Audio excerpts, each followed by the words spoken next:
ආයිබෝවන් වෘත්තීය මට්ටමේ ඩෙසර්ට් කලාවේ මේ මිහිරි ලෝකයේ හැමෝමව සාදරයෙන් පිළිගන්නවා. ඉතින් අද අපි බලන්න යන්නේ පරිපූර්ණ ඩෙසර්ට් එකක් පිටුපස තියෙන රහස් මොනවද කියලා. කවදා හරි හිතලා තියනවද සමහර ඩෙසර්ට්ස් ඇයි අනිත් ඒවට වඩා අපේ මතකේ රැඳෙන්නේ කියලා? ඒකට හේතුව රසය විතරක්ම නෙවෙයි ඊට වඩා ගොඩක් ගැඹුරු දෙයක් මෙතන තියෙනවා. ඇත්තටම ඒ රහස තියෙන්නේ රෙසිපි එකේ නෙවෙයි. ඒකේ නිර්මාණ ශිල්පයේ. එර්මත් නැත්නම් අපි කියනවා ආකිටෙක්චර් එක කියවා.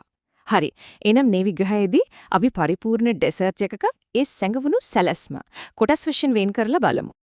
හොඳයි. එහෙනම් අපි මුල ඉඳන්ම පටන් ගමු. ඕනෑම විශිෂ්ට ගුණාත්මක ඩෙසර්ට් එකක් හැදිලා තියෙන්නේ මූලික අංග කීපයක් එකතු වෙලා.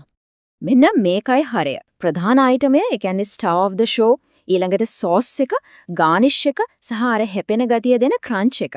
ඉතින් මේ හතර තමයි ඕනෑම විශිෂ්ට ඩෙසර්ට් එකක සැලැස්ම වෙන්නේ. අපි දැන් මේ එකින් එක අරගෙන ටිකක් ගැඹුරින් බලමු. හරි. අපි එනම් මුලින්ම ප්‍රධාන අයිටමය ගැන කතා කරමු. විශේෂයෙන්ම අර වාතය වගේ සැහැල්ලු බව මනාව ප්‍රගුණ කරපු සම්භාව්‍ය සිසිල් ඩෙසර්ට් වර්ග දිහාට හැරෙමු. හරි, මූස් එකක මූලික කොටස් තමයි මේ. ඒකටම ආවේනික අර සැහැල්ලු ස්වභාවයේ ඉන්නේ වාතය හරිම සීරුවෙන් මිශ්‍රණයට එකතු කරන නිසා. බලන්න බේස් එකෙන් රසය ලැබෙනකොට ඒරියේට එක කියන්නේ වාතය එකතු කරන දෙන් තමයි ඒ සැහැල්ලු බව එන්නේ. දැන් විප් ක්‍රීම් එකතු කළොත් උකු ක්‍රීම් කතියක් එනවා. හැබැයි මෙරෑන්ග් එකතු කරොත් ඊටත් වඩා සැහැල්ලු හරියට වලාකුළක් වටේ ස්වභාවයක් තමයි ලැබෙන්නේ.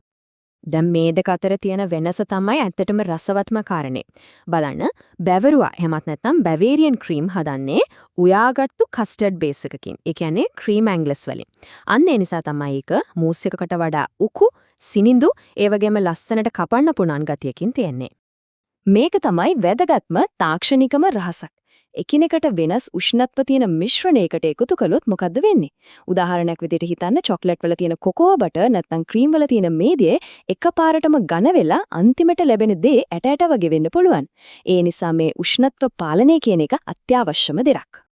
හොඳයි, බ්ලූම් කිරීම කියන්නේ මොකද්ද? ඒ කියන්නේ ජෙලටින් කිසිම ගුලියක් නැතුව සුමටව දියවෙනවට වග බලා ගන්න මග හරින්නම බැරි පළවෙනි පියවර. මෙතනදි වෙන්නේ ජෙලටින් අංශු වලට වතුර උරාගෙන හොඳට ඉදිමෙන්න ඉඩ දෙන එක. අන්න එතකොට තමයි ඒවා හරිම පහසුවෙන් දිය වෙන්නේ.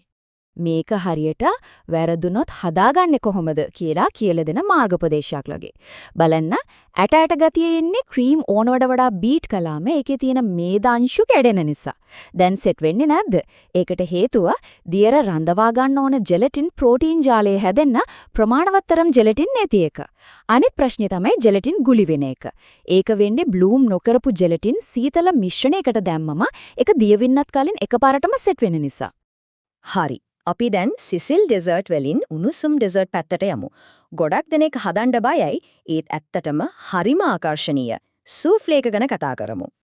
මේ ඩෙසර්ට් එකේ තියෙන අභිරහස හෙලි කරන්න කලින් ඒකට තියෙන අමුතු ප්‍රසිද්ධිය ගැන පොඩ්ඩක් මතක් කරගමු. ඇත්තටම මේකට මේ තරම් බය වෙන්න ඕන දෙයක්ද? අපි බලමුකෝ. ඇත්තටම කිව්වත් මෙතන ලොකු මැජික් එකක් නෑ. තියෙන්නේ හරිම සරල භෞතික විද්‍යාවක්. අවන් එකේ රස්නේට අපි විතර සුදු මදයට එකතු කරපු වායු බුබුලු ඇතුලේ තියෙන වාතය ප්‍රසාරණය වෙනවා. හරියට බැලුන් එක පිම්බෙනවා වගේ. අන්න ඒ පීඩණයෙන් තමයි සූෆ්ලේ එක උඩට එන්නේ. හැබැයි සූෆ්ලේ කිව්වම හැමෝගෙම හිතේ තියෙන ප්‍රධානම බය තමයි මේක එක කඩා වැටේ කියන එක. කමක් නැහැ, ඊළඟට අපි බලමු මේ බය නැති කරගන්න විසඳුම් මොනවද කියලා.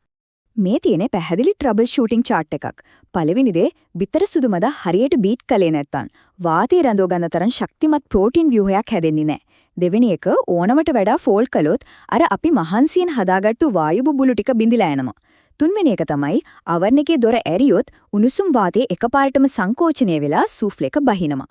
අන්තිමට හරියට බේක් වෙලා නැත්තම් බිත්තර ප්‍රෝටීන සවි වෙලා නැති නිසා ඒකට තමන්ගේ බර දරා ගන්න බැරි වෙනවා. හොඳයි. ඉතින් ලස්සනට උඩට ආපු සූෆ්ලේ එකක්, හරි සියුම් මූස් එකක් හරි ඒක සම්පූර්ණ වෙන්නේ නැහැ. ඒකේ සහකාරය නැතුව. කවුද? ඒ තමයි පරිපූර්ණ සෝස් එක. අපි හඳුන්වා දෙමු ඩෙසර්ට් වල මව් සෝස් එක. ඒ තමයි ක්‍රීම් ඇන්ග්ලස්. මේක සෝස් එකක් විතරක්ම නෙවෙයි. මතකද අපි කලින් කතා කරපු බැවරුවා? අන්නේ ඒකේ පදනමත් මේකම තමයි. මේ පියවර ටික පිළිපදිනකොට ටෙම්පර් කිරීම කියන එක තමයි සිනිඳු කැටි ගැහෙන්නේ නැති කස්ටර්ඩ් එකක් හදාගන්න තියෙන ප්‍රධානම තාක්ෂණය. මෙතනදී සරලවම වෙන්නේ බිත්තර කහමදවල උෂ්ණත්වය ටිකෙන් ටික ක්‍රමයෙන් ඉහළ නම්වන එක. මෙන්න මේකෙන් තමයි නියමටම පෙන්වන්නේ අපි බලන්න ඕන දේ. නපේ අවස්ථාව. මේක වෘත්තීය සූපවේදයේ පාවිච්චි වෙන වචනයක්. සෝස් එක හරියටම පිසිලාද කියලා දැනගන්න තියෙන පැහැදිලිම දෘශ්‍ය සලකුණ තමයි මේ. හරි. ඉතින් අපි ප්‍රධාන අංගය තියෙනවා පරිපූර්ණ සෝස් එකක් තියෙනවා. දැන් තමයි වැදගත්ම අවසාන අදියර. මේ හැමදේම එකතු කරලා කලාකෘතියක් වගේ නිර්මාණය කරන එක. මේක නිකම්ම කෑම එකක් පිඟාන එක තියෙනවට වඩා ගොඩක් ගැඹුරු දෙයක්. බලන්න. වර්ණයෙන් වෙනසක් ඇති කරන්න ඕන හිතන්නකෝ. තද චොක්ලට් මූස් එකක් එක දීප්තිමත් රාස්බරි සෝස් එකක් තියෙනවා. ඒ වගේම විවිධ ස්වභාවයන්. ඒ කියන්නේ සිනිඳු මූස් එකක් එක හැපෙන ක්‍රන්ච් එකක්. ඊළඟට උස් එකතු කිරීමෙන් ඩෙසර්ට් එකට නාටකීය පෙනුමක් එනවා. අන්තිමට පිඟානේ තියෙන හිස් අවකාශය. ඒ කියන්නේ නෙගටිව් ස්පේස් එක. ඒකත් හරියට ඩෙසර්ට් එකට රාමුවක් වගේ ක්‍රියා කරනවා. සෝස් එක හරියට අපේ පින්සල වගේ. පිඟාන තමයි කැන්වස් එක. ඒකෙන් පුළුවන් පොකුණක් වගේ ඉරි තිත් එහෙමත් නැත්නම් ලස්සන ස්මිය එකක් වගේ දේවල් නිර්මාණය කරන්න. අනික අර ක්‍රන්ච් එක අමතක කරන්නම එපා. මෘදු මූස් එකකට හරි බැවුරු වයකකට හරි ක්‍රම්බල් එකක්, නට්ස් ටිකක් නැත්නම් බිස්කට් ටිකක් වගේ වෙනස් ස්වභාවයක හැපෙන දෙයක් අනිවාර්යයෙන්ම අවශ්‍යයි. විවිධ ස්වභාවයන් එකතු වුණාම ලැබෙන අත්දැකීම ගොඩක් ගතික සහ තෘප්තිමත් වෙනවා. සිනිඳු දෙයකට හැපෙන දෙයක් එකතු වුණාම ඒක රසනහරවලට අලුත්ම අත්දැකීමක්. ඉතින් අපි දැක්ක වගේ මූලධර්මය ඇත්තටම සරලයි. හැබැයි මේ නිර්මාණ ශිල්පය තේරුම් ගත්තම නිර්මාණශීලී වෙන්න තියෙන ඉඩකඩ අනන්තයි. දැන් මේ දැනුමින් අලුතින් මොන වගේ දේවල් නිර්මාණය වෙයිද? ඒ ප්‍රශ්නේ හිතන්න ඉඩ තියලා අපි අදට නවතිමු.